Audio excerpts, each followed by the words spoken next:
غریبۍ ختمول او د رزق د پراخۍ دپاره یو ډېر لاجوابه عمل. که دا عمل تاسو وکړئ، الله جل شانه به د ستاسو روزي داسې پراخه کړي چې ګاونډیان به هم د هغې نه مستفید وي. ګاونډیانو ته به تاسو ورکوئ او ختمیږي به نه، او داسې مال دولت به درته رب العالمین درکړي چې خپله به یې د خپل ځان سره ضایع کولی هم نشئ. بسم الله الرحمن الرحیم. السلام علیکم ورحمت الله وبرکاته. زما وروڼو او خویندو، نن د رزق د پراخۍ او د مالداره کېدو او د غریبۍ د ختمولو دپاره درته یو ډېره نایابه وظیفه ښیمه، کوم چې د احادیث مبارکه نه ثابته وظیفه ده. دا وظیفه که تاسې د نن نه شروع وکړئ، رب العالمین به تاسو باندې د روزۍ بلکل په شان د باران راوروي. روزي به تاسو کره دومره ډېره شي چې خپل ځان سره به ضایع کولی نه شئ، خلکو له به په ورکولو باندې مجبوره شئ. دویمه خبره چې کله هم دا عمل تاسو کوئ، نو که ستاسو غریبي او مسکیني ډېره زیاته وي، تنګدسته یې ډېر زیات، الله جل جلاله به د دې عمل په برکت سره ستاسو غریبي محتاجي هم ختمه کړي او الله جل جلاله به تاسو مالداره کړي، او دونه مال دولت به درته رب العالمین د دې وظیفې په برکت سره درکړي. په ورځ کې صرف یو څو کرته کول دي،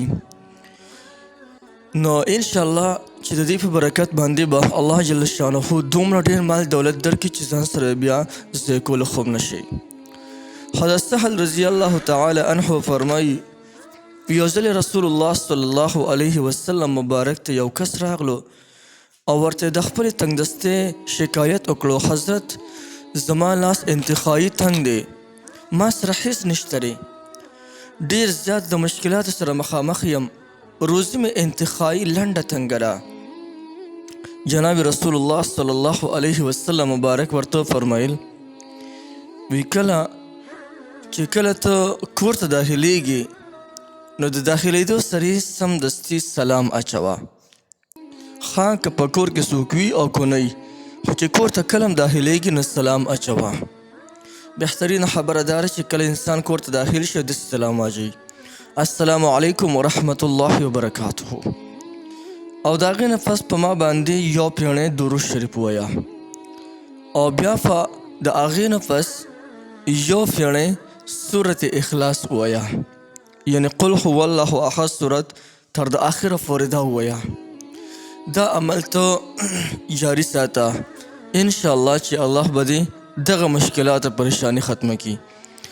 دا صاحب صحابي و چې هغه په دې باندې عمل شروع کړلو، په ډېرو لږو ورځو کې الله جل جلاله د دې صحابي حالت ډېر زیات بهتر کړلو.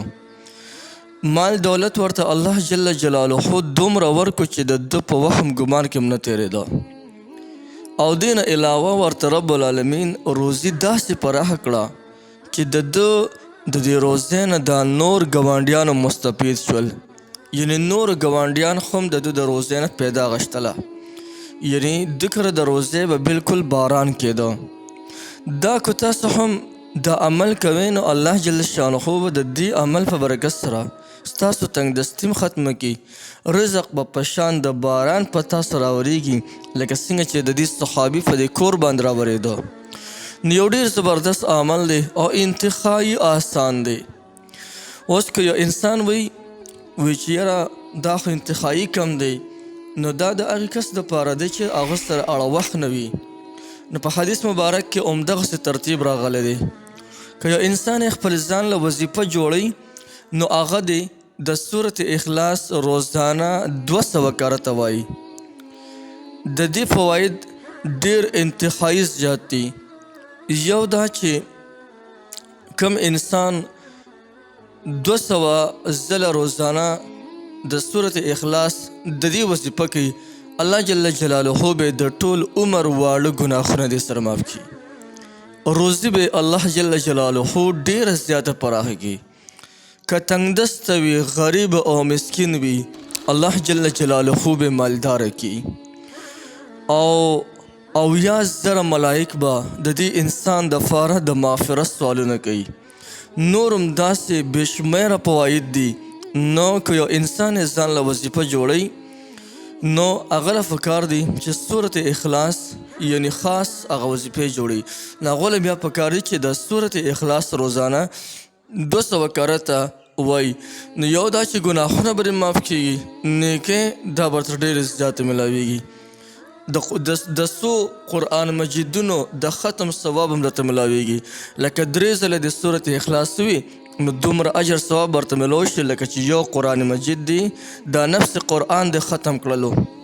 نو د دې ختم عمره هغه ثواب ورته ملاویږي چې 3 ځله صرف وي 6 ځله د سورت اخلاص وویلې نو دومره لوی اجر به درته الله درکوي چې لکه 2 ځله د قرآن مجید ختم کړلو نو که یو انسان 200 کرت ووایي نو خپل حساب کوي چې څومره اجر به الله ورکوي نو هغه اجر جدا ګناهونو معافي جدا او ورسرې به د الله جل جلاله روزي هم ډېره زیاته پراخه کړي او مالداري دا به د ستا کور ته راشي او غریبي او مسکیني به ختمه شي نو یو ډېره زبردسته وظیفه مې درته وښوله بلکل یې تاسو کولی شئ تاسو ټولو ته د دې مکمل اجازت دی هر څوک د دې نه مکمل پیدا غشتلی شي